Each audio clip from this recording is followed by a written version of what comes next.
माझी पाककृतीमध्ये तुम्हा सर्वांचे मनापासून स्वागत. तर आज आपण बनवणार आहोत आलू पराठा एकदम सोप्या पद्धतीने. तर इथे मी एक 4-5 बटाटे उकडून घेतलेले आहेत, बारीक कांदा चिरून घेतला आहे, बारीक कोथिंबीर चिरून घेतले, 2-3 मिरचींचे तुकडे करून घेतलेत, थोडे मसाले काढून ठेवलेत. त्याच्यामध्ये आहे हळद, इथे आहे लाल मिरची पूड, हा आहे आमचूर पावडर, धनापूड, जिरेपूड आणि थोडासा चाट मसाला आणि एक अर्धा चमचा गरम मसाला. आपल्याला करायचं आहे, सर्वप्रथम आपण करून घेणार आहोत, बटाट्याला किसून घ्यायचं आहे आपल्याला.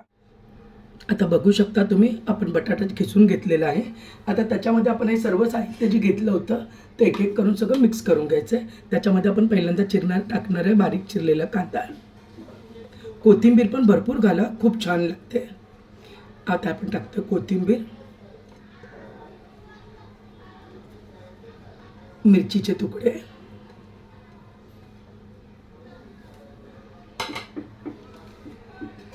त्याच्यानंतर घेतलेलं हे सर्व साहित्य एकत्र टाकलं तरी चालेल, कारण आपल्याला सगळं मिक्सच करून घ्यायचं आहे.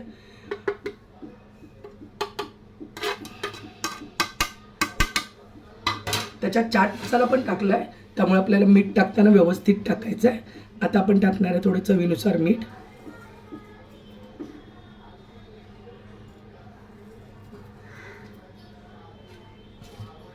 आणि आता हे सर्व साहित्य आपल्याला मिक्स करून घ्यायचं आहे.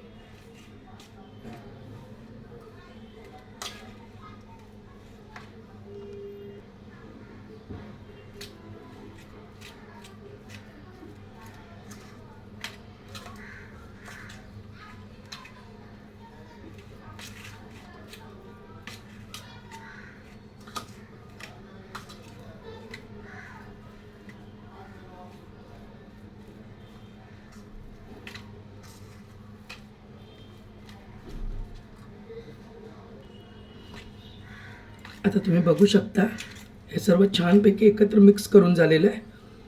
सारण आपलं आता तयार आहे. आता याला आपण बाजूला ठेवूया.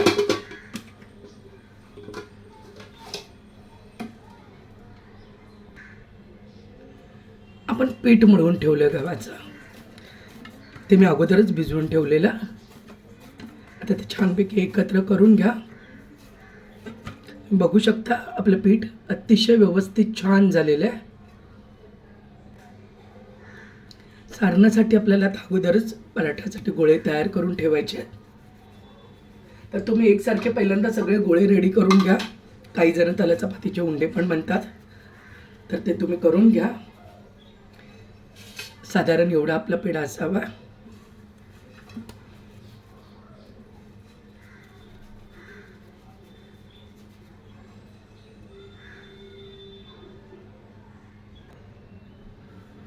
चपातीचे गोळे आपले बनवून झालेत. एक 5-7 गोळे मी बनवून ठेवलेत. आता हे बाजूला ठेवते. आता आपण तसंच जे सारण बनवलं आहे, या सारणाचे पण तसेच आपल्याला गोळे बनवून ठेवायचे, म्हणजे लाटताना आपल्याला घाई होत नाही. मग एक अंदाज, आणि त्यात आपण किती टाकणार आहे सारण, थोडंसं जास्तच घ्या. जेवढा तुमचा उंडा आहे, म्हणजे गोळा आहे तुमचा चपातीच्या पिठाचा, तेवढंच साधारण तुम्ही हे गोळे पण करून ठेवा. तुम्ही बघू शकता साधारण एवढे गोळे केलेले आहेत मी.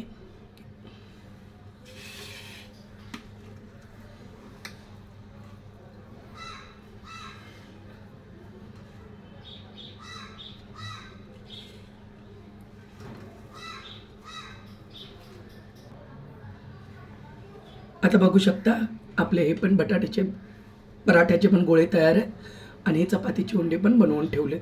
आता आपण पुढची तयारी करायला घेऊया. आता आपण पराठा करायला सुरुवात करतोय.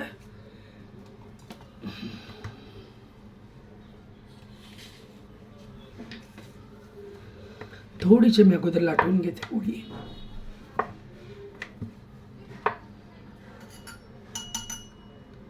थोडंसं तेल टाकलंय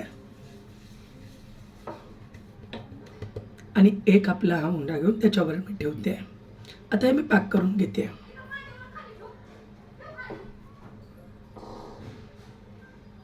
आता छानपैकी तयार झालाय. एक्स्ट्रा वाटलेलं पीठ तुम्ही काढू शकता.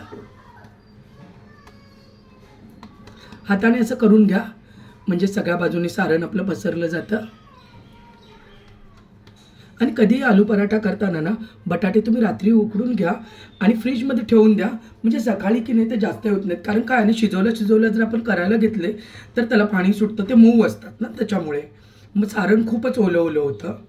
याचं तुम्ही पसरवून घ्या हाताने आणि मग लाटायला सुरुवात करा. दोन्ही बाजूने पीठ व्यवस्थित करून घ्या. मी तवा तापायला ठेवला आहे, अलगद हाताने घ्या.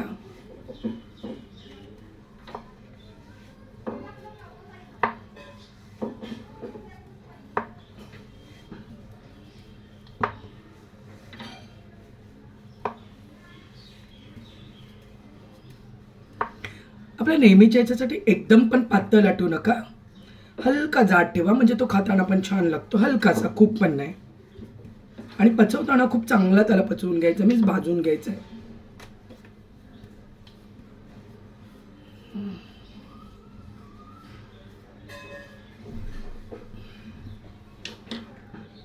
आता तुम्ही बघू शकता की आपला पराठा लाटून झाला आहे, व्यवस्थित असा लाटून झाला आहे. चारी बाजूनी सगळीकडे सारण पसरलेलं आहे. तवा तापला तापला, थोडंसं तेल घालते त्याच्यावरती. मी एकदा चेक करून घ्या असं हाताने. खूप फास्ट पण नाही आहे आणि खूप बारीक पण नाही, मीडियम आहे आपला गॅस आहे तो.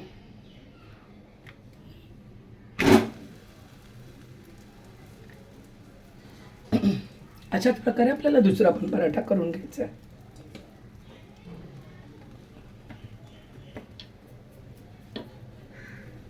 थोडंसं ताईने तेल सोडायचं आहे.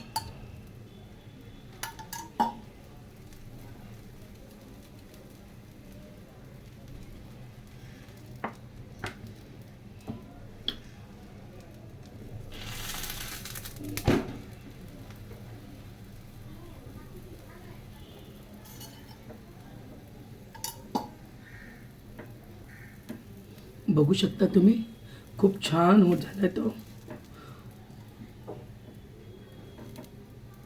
आता आपल्याला तेल सोडून घ्यायचं आहे, थोडंसं तेल आणि नंतर थोडंसं तूप.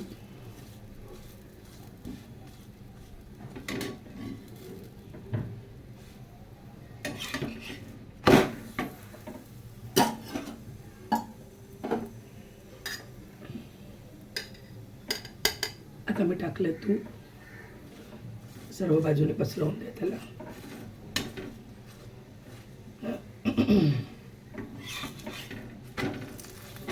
बघू शकता तुम्ही कसं छान एकदम झालं आहे.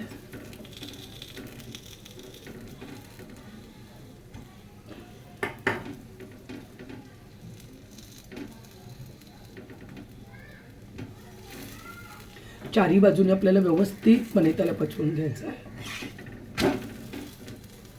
आहा हा, खूप सुंदर स्मेल येतो.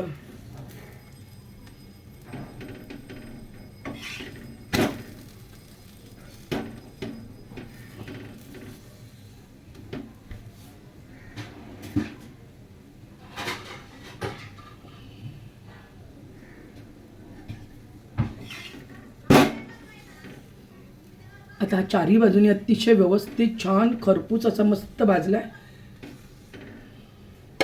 आता मी त्याला काढून घेते. तर तुम्ही बघू शकता की किती सुंदर आपला पराठा रेडी आहे. आता ह्याच्यावर आपल्याला टाकायचं आहे मस्तपैकी तूप. लहान मुलांना तूप खूप आवडतं, कुणाला बटर आवडत असेल तर बटर टाका. आहा हा हा हा, असंच गरमागरम तुम्ही पण ट्राय करून बघा, नक्की करून बघा. अतिशय सोपी पद्धत आहे, तुम्ही नक्की बनवून बघा आणि मला कमेंटमध्ये नक्की सांगा की कसा झाला आहे. खूप सोपी पद्धत आहे. पूर्ण व्हिडिओ बघितल्याबद्दल थँक्यू.